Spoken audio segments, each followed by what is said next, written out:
Sir বলছি দময়ন্তীকে দেখুন দময়ন্তী আবার ফিরে এসছে। অবশেষে খোঁজ পাওয়া গেল হাওড়ার প্রতিভাবান রাইফেল শুটার দময়ন্তী সেনের। আজ ভোরে হাওড়া রামকৃষ্ণপুর গঙ্গার ঘাটে তাকে পাওয়া যায়। খবর পেয়ে পুলিশ ও বাড়ির লোকজন সেখানে পৌঁছে যায়। দময়ন্তীর বাবা ধ্রুবজ্যোতি সেন বলেন, খুবই ভালো লাগছে, মেয়ে সুস্থ রয়েছে। কি এমন হলো যে দময়ন্তী বাড়ি ছেড়ে চলে গেল? বাবা জানান, পড়াশোনা ও অনুশীলন দুটোর মধ্যেই সামঞ্জস্য রাখতে গিয়ে হয়তো সমস্যা হচ্ছিল, বিশেষ করে পড়াশোনার ক্ষেত্রে। চলে যাবার পর শ্রীরামপুরে কোথায় ছিল, এর পেছনে অন্য কোনো কারণ রয়েছে কিনা খতিয়ে দেখছে হাওড়া থানার police. DC central Tausif Ali বলেন, পড়াশোনা নিয়ে মনোমালিন্য হয়েছিল বাড়ির লোকজনের সাথে, সে কারণেই চলে গেছিল সে প্রাথমিক অনুমান। আজ তাকে হাওড়া আদালতে পেশ করা হবে। স্যার বলছি দময়ন্তীকে দেখুন দময়ন্তী আবার ফিরে এসছে, ঠিক আছে, এইটুকু বলার আছে।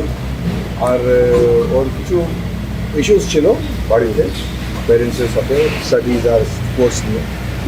এর বেশি আমরা বলতে চাই না, ওর জন্য বেরিয়ে গেছিলো। আমরা we are very happy that she has been recovered. আর ফিরে এসছে, সশরীরে ফিরে এসছে, সুস্থ আছে। সুস্থ। কোথায় ছিল স্যার কিছু বলেছে দুদিন? আছে, বিভিন্ন জায়গায় ছিল, সেইগুলো আমরা ভেরিফাই করছি, ঠিক আছে।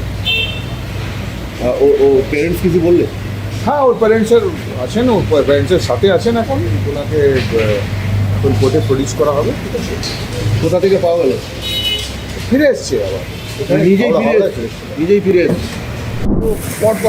পর সিসিটিভি ফুটেজ পাঠাচ্ছিল, তখন আমি কনফিডেন্ট হয়ে গেলাম যে একদম ওকে ও ট্র্যাকিং করে ফেলেছে। এবং আমার কেন মন বলছিল ও যেভাবে আসছিল সেটা শ্রীরামপুর স্টেশনের দিকে। তারপর এবং আমি ভোরবেলা একটা ফোন পেলাম, 5টা কতয়ে একজন লোক ফোন করলো, মানে আমাকে চেনে, আমার ফ্যামিলিকে চেনে। সে বললো আমার বউ হাঁটতে গেছে, আপনার মেয়েকে মনে হয় দেখেছি, কিন্তু অন্য জামা কাপড়ে, রামকৃষ্ণপুর ঘাটে। আপনি ইমিডিয়েট বেরোন, খুঁজুন। তো আমি বললাম, তাহলে আপনার বউয়ের কাছে ফোন আছে? ও বললো না, আমার বউয়ের কাছে ফোন নেই, কিন্তু ও কারোর থেকে ফোন নিয়ে আমাকে ফোন করে বলেছে আপনাকে জানান। আমি জানাচ্ছি, আপনি জানান। আমি সঙ্গে সঙ্গে বেরিয়ে প্রথমে হাওড়া স্টেশন গেলাম, খুঁজলাম, তখন পেলাম না। আবার ব্যাকে এলাম, ব্যাকে আমার কি মনে হলো যে একবার জেটির কাছে যাই। কিন্তু তারপর আমার মনে হলো অত ছেলে শুয়ে আছে, আমার মেয়ে তো ওরকমভাবে যাবে না, তাও বেরিয়ে এলাম। আবার কি মনে হলো যে যাই, একবার দেখেই নি যা হবে। আমি গিয়ে সত্যি দেখলাম একদম কোণে বসে আছে এবং ওকে চিনতে পারছিলাম না, জেটিতে। তারপর আমি গেলাম, গিয়ে আমি যেই ওকে বললাম, কী শোনাই তুই এখানে? তখন ও বললো বলো। তারপর আমি বললাম, বল তুই এখানে কি করছিস, তুই কেন গেলি? ও বললো তুই বাড়ি নিয়ে চলো আমার। তারপর আমি তো বাড়ি নিয়ে এলাম। তারপর সঙ্গে সঙ্গে আমি পুলিশ প্রশাসন, এডিসিপি ম্যাডাম, যিনি সারা রাত্রি আমাকে পুরো শুরু আমাকে ট্র্যাকিং করেছে, মানে এইভাবে, মানে সারা রাত্রি, মানে আমি পুলিশ প্রশাসন যথেষ্ট হেল্প করেছে। এবং মানে 24 ঘন্টা আমাকে প্রত্যেকটা ট্র্যাকিং দিয়েছে, মানে ও কীভাবে কোথায় যাচ্ছে, কার সাথে কথা বলছে। তারপর মেয়ের কাছেও জানলাম, ওখানে একটা কোনো মেয়ে হেল্প করেছে ওকে জামা কাপড় চেঞ্জ করে দিতে, ওই শ্রীরামপুরে।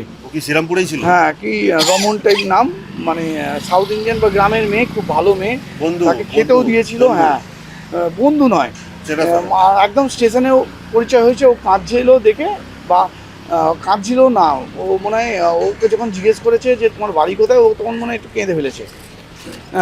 তখন ও পরিচয় দিয়েছে আমি এই। তারপরেই হাওড়া স্টেশনেই আলাপ হয়েছে? না, শ্রীরামপুর স্টেশনে ওর সাথে আলাপ হয়েছে। ওই সিসিটিভি ফুটেজে আমার মেয়ে হাওড়া স্টেশন থেকে শ্রীরামপুরে নেমেছিল। বহু লোকেরা তাকে মাহেশের রথের সামনে দেখেছে, এবং মেয়েও বললো হ্যাঁ, মাহেশের রথের সামনে আমি অনেকক্ষণ ছিলাম, আমি শুধু হেঁটেছি, মানে রাস্তার পর রাস্তা আমি হেঁটেছি। এবং ফিরে আসেই কিন্তু ও প্রথম কথা বললো, বাবা আমি এই খেলাটা খেলবো, আমার ভুল হয়ে গেছে, আমি এই খেলাটা খেলবো। এখনও আমাকে একটাই কথা বলছে, বাবা এই খেলবো। আমি অ্যাসোসিয়েশনেও জানালাম, হাওড়া রাইফেল ক্লাবে জানিয়েছি, জয়দীপ কর্মকার স্যার যিনি অলিম্পিয়ান তাকেও জানিয়েছি যে স্যার যা হোক করে আমার মেয়ে যখন চাইছে নিজে থেকে যে এই খেলাটা খেলতে, ও খেলুক। মানে এটা না, বাড়ি থেকে নয়, ওর কিছু একটা না, আমাদের সবসময় সঙ্গ পায়। আমি তো ওকে নিয়ে আসি। আর সবচেয়ে বড় কথা, স্কুল অ্যাটেন্ডেন্স, কারণ ও খেলতে গিয়ে না স্কুল অ্যাটেন্ডেন্সটা ও মেনটেন করতে পারছিল না। স্কুল অ্যাটেন্ডেন্স বলুন, পড়াশোনার সাথে খেলা, কারণ 8-9 ঘন্টা প্র্যাকটিস করে। এবার ও ওখান থেকে ভেবে ফেলেছে হয়তো আমি সেইভাবে 100% দিতে পারছি না, কিন্তু খেলা, ফ্যাশন ডিজাইনিং এগুলো হচ্ছে ওর খুব প্রিয় জিনিস। কোনোভাবে আমার মনে হচ্ছে যে ও হয়তো ব্যালেন্স করতে পারিনি, বা ওর স্ট্রেস নেয়নি, বা দুদিন ফ্রি হতে গেছে, ফ্রিটা আমাকে বলতে পারিনি। কিন্তু এখনও যেভাবে হেঁচে খেলে কথা বলছে স্যারের সাথে, অলিম্পিয়ান জয়ন্তদীপ কর্মকার স্যারের সাথে কথা বললেন এবং অ্যাসোসিয়েশনে স্যারের সাথে কথা বললেন, যেভাবে উনি কথা বললেন আমি তো ভাবতেই পারছি না যে ও চলে গেছিলো। ও বলছে আমি এখন খেলতে চাই, বাবা আমাকে কীভাবে খেলাও। আমি স্যারকে পেলাম না, নাহলে এক্ষুনি বলতাম যে স্যার যা প্রসেসিং আছে করুন।